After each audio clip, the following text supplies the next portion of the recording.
जुम्मन शेख और अलगू चौधरी में गहरी मित्रता थी। साझे में खेती होती थी। कुछ लेन देन में भी साझा था। एक को दूसरे पर अटल विश्वास था।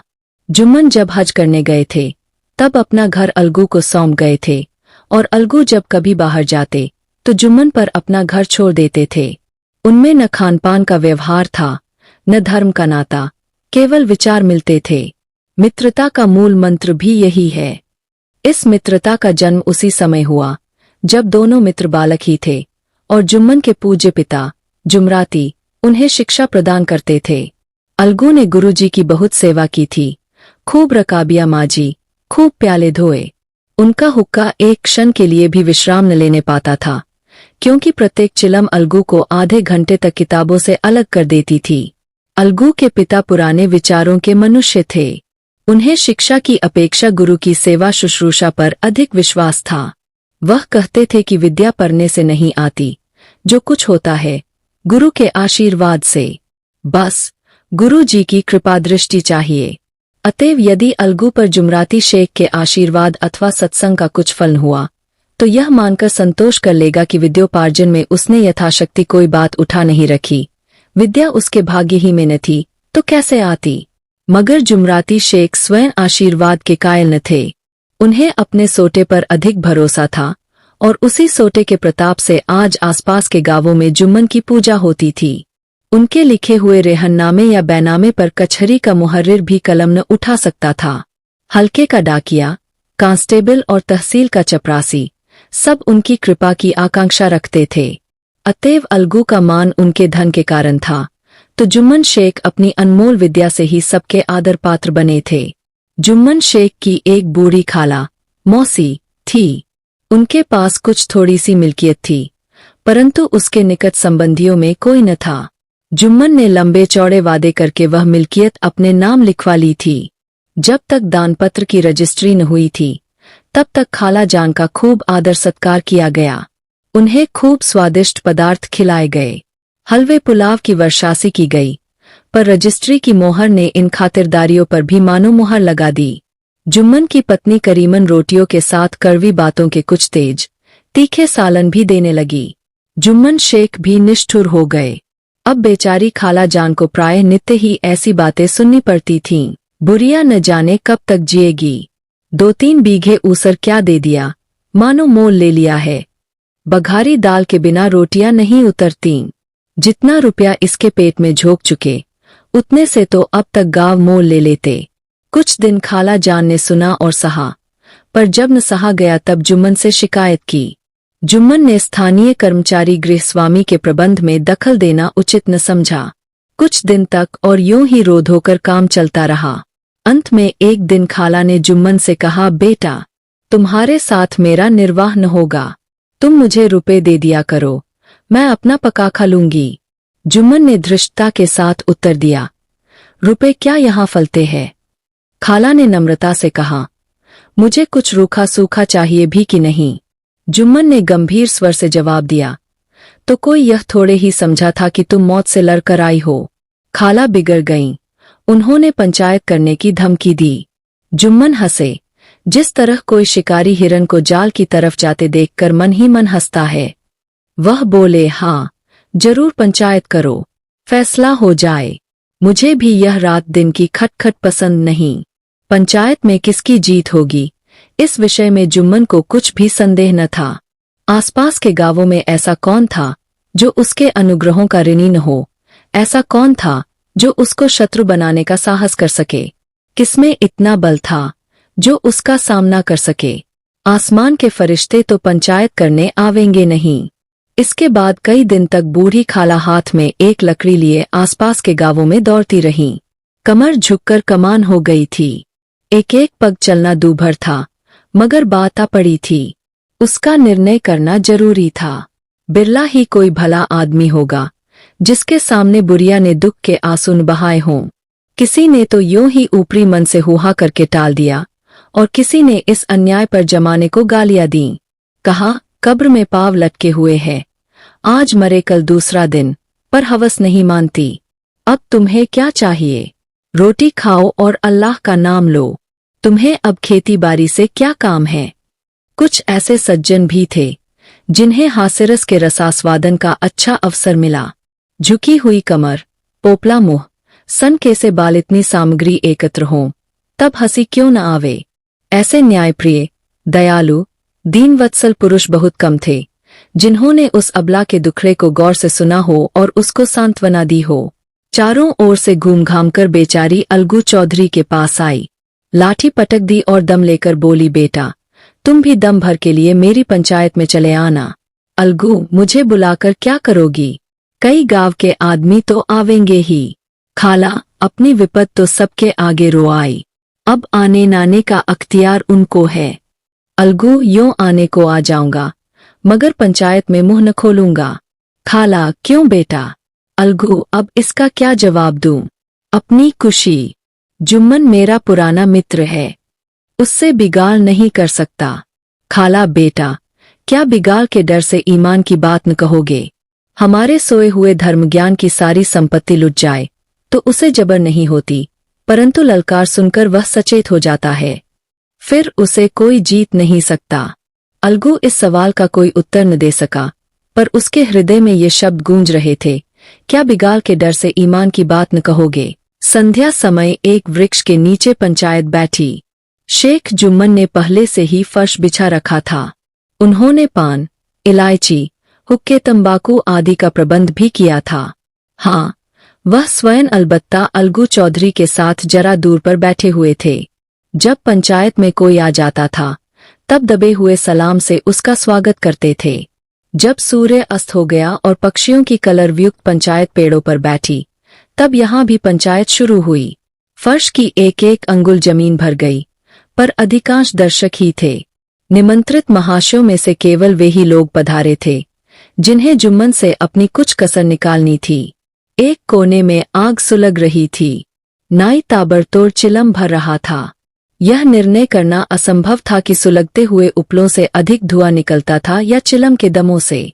बच्चे इधर उधर भाग रहे थे, कोई आपस में गाली गलौज करते और कोई रोते थे।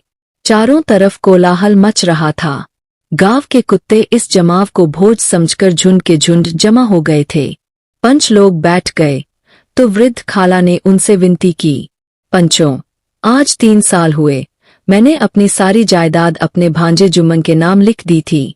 इसे आप लोग जानते ही होंगे। जुम्मन ने मुझे ताहियात रोटी कपड़ा देना कबूल किया। साल भर तो मैंने इसके साथ रो धोकर काटा, पर अब रात दिन का रोना नहीं सहा जाता। मुझे न पेट की रोटी मिलती है न तन का कपड़ा। बेकस बेवा हूँ, कचहरी दरबार नहीं कर सकती। तुम्हारे सिवा और किसको अपना दुख सुनाऊं? तुम लोग जो राह निकाल दो उसी राह पर चलो। अगर मुझ में कोई ऐब देखो तो मेरे मुंह पर थप्पड़ मारो। जुम्मन में बुराई देखो तो उसे समझाओ क्यों एक बेकस की आह लेता है। मैं पंचों का हुक्म सिर माथे पर मानूंगी। रामधन मिश्र, जिनके कई असामियों को जुम्मन ने अपने गांव में बसा लिया था, बोले, जुम्मन मियाँ किसे पंच बत्ते हो, अभी से इसका निपटारा कर लो, फिर जो कुछ पंच कहेंगे वही मानना पड़ेगा। जुम्मन को इस समय सदस्यों में विशेषकर वे ही लोग दीख पड़े जिनसे किसी न किसी कारण उनका वैमन से था। जुम्मन बोले, पंचों का हुक्म अल्लाह का हुक्म है। खाला जान जिसे चाहें उसे बदें, मुझे कोई उज्र नहीं। खाला ने चिल्लाकर कहा, अरे अल्लाह के बंदे, पंचों का नाम क्यों नहीं बता देता? कुछ मुझे भी तो मालूम हो। जुम्मन ने क्रोध से कहा, अब इस वक्त मेरा मुंह न खुलवाओ, तुम्हारी बन पड़ी है, जिसे चाहो पंच बदो। खालाजान जुम्मन के आक्षेप को समझ गई। वह बोली, बेटा खुदा से डरो, पंच न किसी के दोस्त होते हैं न किसी के दुश्मन। कैसी बात कहते हो? और तुम्हारा किसी पर विश्वास न हो तो जाने दो, अलगू चौधरी को तो मानते हो। लो, मैं उन्हीं को सरपंच बदती हूँ। जुम्मन शेख आनंद से फूल उठे, परंतु भावों को छिपाकर बोले, अलगू ही सही, मेरे लिए जैसे रामधन वैसे अलगू। अलगू इस झमेले में फंसना नहीं चाहते थे। वे कन्नी काटने लगे। बोले, खाला तुम जानती हो कि मेरी जुम्मन से गहरी दोस्ती है। खाला ने गंभीर स्वर में कहा, बेटा दोस्ती के लिए कोई अपना ईमान नहीं बेचता, पंच के दिल में खुदा बसता है। पंचों के मुंह से जो बात निकलती है वह खुदा की तरफ से निकलती है। अलगू चौधरी सरपंच हुए। रामधन मिश्र और जुम्मन के दूसरे विरोधियों ने बुढ़िया को मन में बहुत कोसा। अलगू चौधरी बोले, शेख जुम्मन, हम और तुम पुराने दोस्त हैं। जब काम पड़ा तुमने हमारी मदद की है और हम भी जो कुछ बन पड़ा तुम्हारी सेवा करते रहे हैं, मगर इस समय तुम और वृद्ध खाला दोनों हमारी निगाह में बराबर हो। तुमको पंचों से जो अर्ज अर्ज करनी हो करो। जुम्मन को पूरा विश्वास था कि अब बाजी मेरी है। अलगू यह सब दिखावे की बातें कर रहा है, अतएव शांतचित्त होकर बोले, पंचों, 3 साल हुए खाला जान ने अपनी जायदाद मेरे नाम हिब्बा कर दी थी। मैंने उन्हें ताहयात खाना कपड़ा कबूल किया था। खुदा गवाह है, आज तक मैंने खाला जान को कोई तकलीफ नहीं दी। मैं उन्हें अपनी माँ के समान समझता हूँ। उनकी खिदमत करना मेरा फर्ज है, मगर औरतों में जरा अनबन रहती है, उसमें मेरा क्या बस है। खाला जान मुझसे माहवार खर्च अलग मांगती है। जायदाद जितनी है वह पंचों से छिपी नहीं। उससे इतना मुनाफा नहीं होता है कि माहवार खर्च दे सकूं। इसके अलावा हिब्बानामे में माहवार खर्च का कोई जिक्र नहीं तो मैं भूलकर भी इस झमेले में नहीं पड़ता। बस मुझे यही कहना है, आइंदा पंचों का अख्तियार है, जो फैसला चाहें करें। अलगू चौधरी को हमेशा कचहरी से काम पड़ता था, अतएव वह पूरा कानूनी आदमी था। उसने जुम्मन से जिरह शुरू की। एक एक प्रश्न जुम्मन के हृदय पर हथौड़े की चोट की तरह पड़ता था। रामधन मिश्र इन प्रश्नों पर मुग्ध हुए जाते थे। जुम्मन चकित थे कि अलगू को क्या हो गया। अभी यह अलगू मेरे साथ बैठा हुआ कैसी कैसी बातें कर रहा था। इतनी ही देर में ऐसी कायापलट हो गई कि मेरी जड़ खोदने पर तुला हुआ है। नहीं मालूम कब की कसर यह निकाल रहा है। क्या इतने दिनों की दोस्ती कुछ भी काम न आवेगी। जुम्मन शेख तो इसी संकल्प विकल्प में पड़े हुए थे कि इतने में अलगू ने फैसला सुनाया। जुम्मन शेख, पंचों ने इस मामले पर विचार किया। उन्हें यह नीति संगत मालूम होता है कि खालाजान को माहवार खर्च दिया जाए। हमारा विचार है कि खाला की जायदाद से इतना मुनाफा अवश्य होता है कि माहवार खर्च दिया जा सके।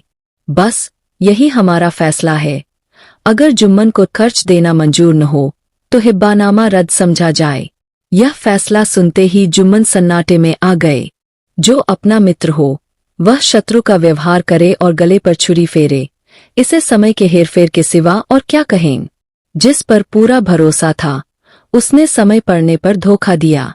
ऐसे ही अवसरों पर झूठे सच्चे मित्रों की परीक्षा की जाती है। यही कलयुग की दोस्ती है। अगर लोग ऐसे कपटी धोखेबाज न होते तो देश में आपत्तियों का प्रकोप क्यों होता। यह है जा प्लेग आदि व्याधियां दुष्कर्मों के ही दंड है।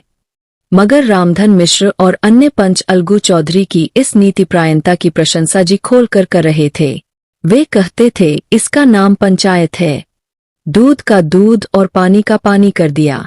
दोस्ती दोस्ती की जगह है, किंतु धर्म का पालन करना मुख्य है। ऐसे ही सत्यवादियों के बल पर पृथ्वी ठहरी है, नहीं तो वह कब की रसातल को चली जाती। इस फैसले ने अलगू और जुम्मन की दोस्ती की जड़ हिला दी। अब वे साथ साथ बातें करते नहीं दिखाई देते।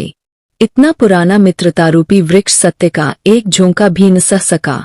सचमुच वह बालू की ही जमीन पर खड़ा था। उनमें अब शिष्टाचार का अधिक व्यवहार होने लगा। एक दूसरे की आवभगत ज्यादा करने लगे। वे मिलते जुलते थे, मगर उसी तरह जैसे तलवार से ढाल मिलती है। जुम्मन के चित्त में मित्र की कुटिलता आठों पहर खटका करती थी।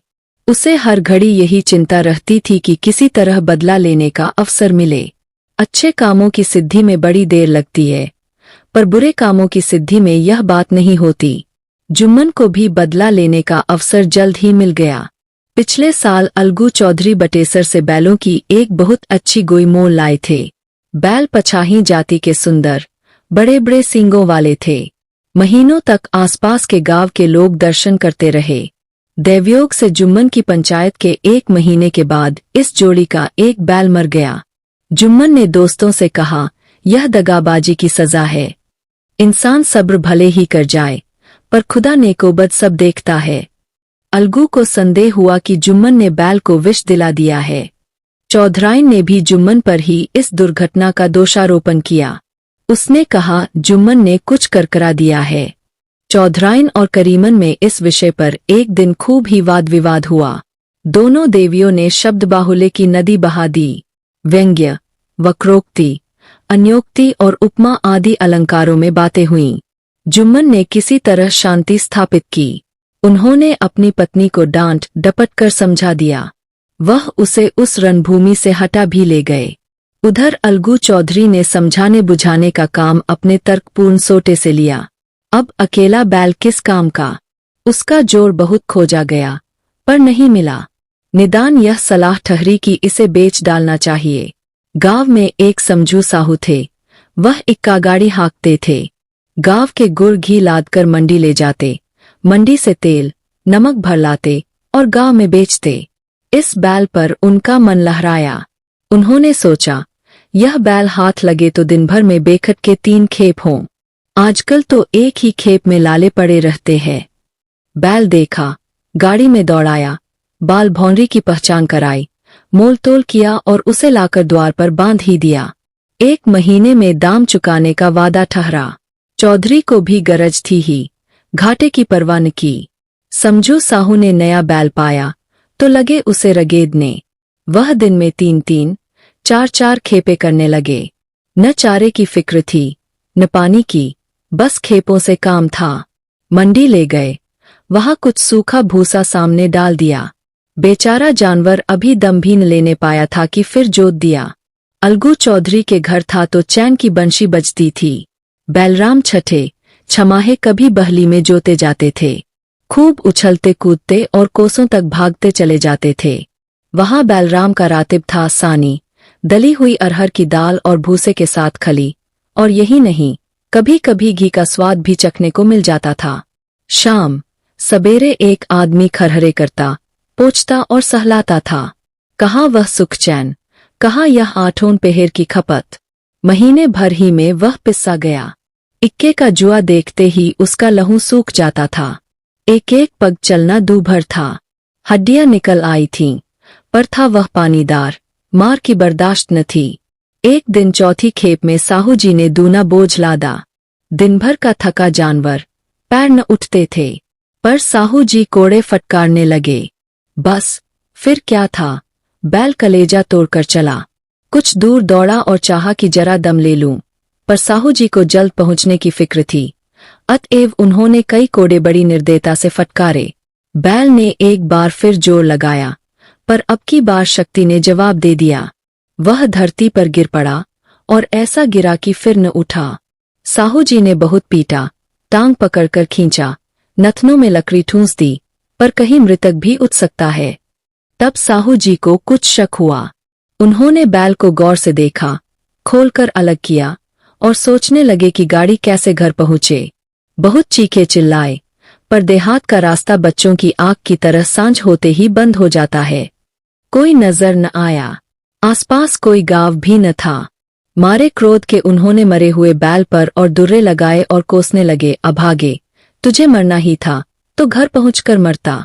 ससुरा बीच रास्ते ही में मर रहा, अब गाड़ी कौन खींचे। इस तरह साहू जी खूब जले भुने।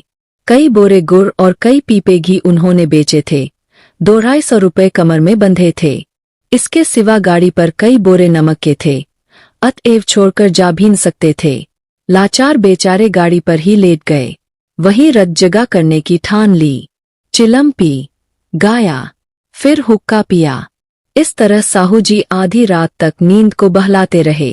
अपनी जान में तो वह जागते ही रहे, पर पौ फत्ते ही जो नींद टूटी और कमर पर हाथ रखा तो थैली गायब। घबराकर इधर उधर देखा तो कई कनस्तर तेल भी नदारद। अफसोस में बेचारे ने सिर पीट लिया और पछाड़ खाने लगा। प्रातः काल रोते बिलखते घर पहुँचे। सहुआइन ने जब यह बुरी सुनावनी सुनी तब पहले तो रोई, फिर अलगू चौधरी को गालियां देने लगी। निगोड़े ने ऐसा कुलच्छनी बैल दिया कि जन्म भर की कमाई लुट गई। इस घटना को हुए कई महीने बीत गए। अलगू जब अपने बैल के दाम मांगते तब साहू और सहुआइन दोनों ही झल्लाए हुए कुत्ते की तरह चर बैठते और अनबन बकने लगते। वाह, यहाँ तो सारे जन्म की कमाई लुट गई, सत्यानाश हो गया, इन्हें दामों की पड़ी है। मुर्दा बैल दिया था, उस पर दाम मांगने चले हैं।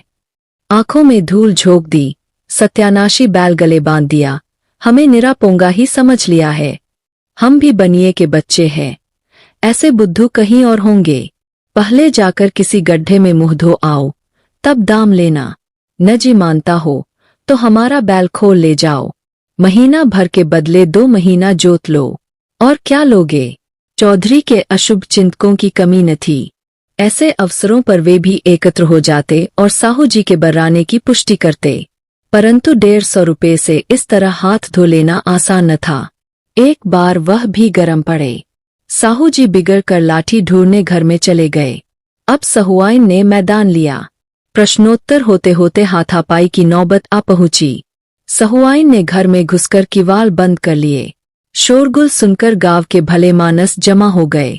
उन्होंने दोनों को समझाया, साहू जी को दिलासा देकर घर से निकाला। वह परामर्श देने लगे कि इस तरह से काम न चलेगा, पंचायत कर लो, जो कुछ तय हो जाए उसे स्वीकार कर लो।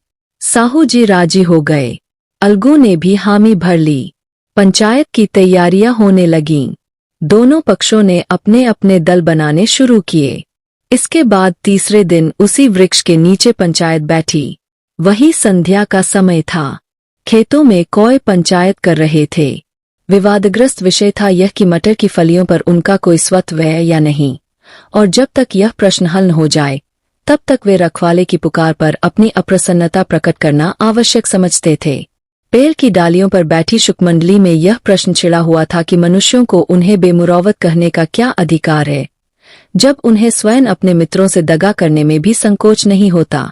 पंचायत बैठ गई तो रामधन मिश्र ने कहा, अब देरी क्या है, पंचों का चुनाव हो जाना चाहिए। बोलो चौधरी, किस किस को पंच बदते हो? अलगू ने दीन भाव से कहा, समझू साहू ही चुन ले। समझू खड़े हुए और कड़क कर बोले, मेरी ओर से जुम्मन शेख। जुम्मन का नाम सुनते ही अलगू चौधरी का कलेजा धक धक करने लगा, मानो किसी ने अचानक थप्पड़ मार दिया हो। रामधन अलगू के मित्र थे। वह बात को टाल गए। पूछा, क्यों चौधरी, तुम्हें कोई उज्र तो नहीं? चौधरी ने निराश होकर कहा, नहीं, मुझे क्या उज्र होगा। अपने उत्तरदायित्व का ज्ञान बहुधा हमारे संकुचित व्यवहारों का सुधारक होता है। जब हम राह भूलकर भटकने लगते हैं तब यही ज्ञान हमारा विश्वसनीय पथ प्रदर्शक बन जाता है। पत्र संपादक अपनी शांति कुटी में बैठा हुआ कितनी धृष्टता और स्वतंत्रता के साथ अपनी प्रबल लेखनी से मंत्रिमंडल पर आक्रमण करता है, परंतु ऐसे अवसर आते हैं जब वह स्वयं मंत्रिमंडल में सम्मिलित होता है। मंडल के भवन में पग धरते ही उसकी लेखनी कितनी मर्मज्ञ, कितनी विचारशील, कितनी न्यायपरायण हो जाती है। इसका कारण उत्तरदायित्व का ज्ञान है। नवयुवक युवावस्था में कितना उद्दंड रहता है, माता पिता उसकी ओर से कितने चिंतित रहते हैं। वे उसे कुल कलंक समझते हैं, परंतु थोड़े ही समय में परिवार का बोझ सिर पर पड़ते ही वह अव्यवस्थित चित्त उन्मत्त युवक कितना धैर्यशील, कैसा शांतचित्त हो जाता है। यह भी उत्तरदायित्व के ज्ञान का फल है। जुम्मन शेख के मन में भी सरपंच का उच्च स्थान ग्रहण करते ही अपनी जिम्मेदारी का भाव पैदा हुआ। उसने सोचा, मैं इस वक्त न्याय और धर्म के सर्वोच्च आसन पर बैठा हूँ। मेरे मुंह से इस समय जो कुछ निकलेगा वह देववाणी के सदृश है, और देववाणी में मेरे मनोविकारों का कदापि समावेश न होना चाहिए। मुझे सत्य से जौ भर भी टलना उचित नहीं। पंचों ने दोनों पक्षों से सवाल जवाब करने शुरू किए। बहुत देर तक दोनों दल अपने अपने पक्ष का समर्थन करते रहे। इस विषय में तो सब सहमत थे कि समझू को बैल का मूल्य देना चाहिए, परंतु दो महाशय इस कारण रियायत करना चाहते थे कि बैल के मर जाने से समझू को हानि हुई। इसके प्रतिकूल दो सभ्य मूल के अतिरिक्त समझू को दंड भी देना चाहते थे, जिससे फिर किसी को पशुओं के साथ ऐसी निर्दयता करने का साहस न हो। अंत में जुम्मन ने फैसला सुनाया, अलगू चौधरी और समझू साहू, पंचों ने तुम्हारे मामले पर अच्छी तरह विचार किया। समझू को उचित है कि बैल का पूरा दाम दें। जिस वक्त उन्होंने बैल लिया उसे कोई बीमारी न थी। अगर उसी समय दाम दे दिए जाते तो आज समझू उसे फेर लेने का आग्रह न करते।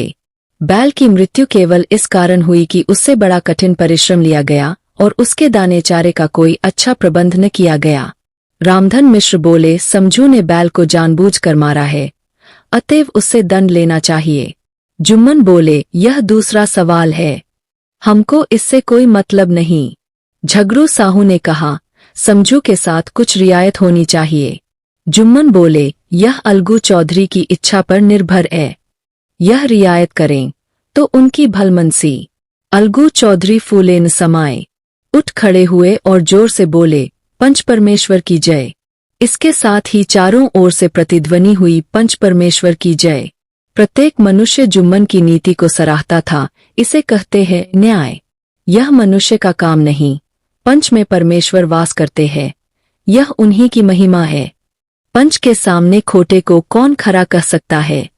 थोड़ी देर बाद जुम्मन अलगू के पास आए और उनके गले लिपटकर बोले, भैया, जब से तुमने मेरी पंचायत की तब से मैं तुम्हारा प्राणघातक शत्रु बन गया था, पर आज मुझे ज्ञात हुआ कि पंच के पद पर बैठकर न कोई किसी का दोस्त होता है न दुश्मन।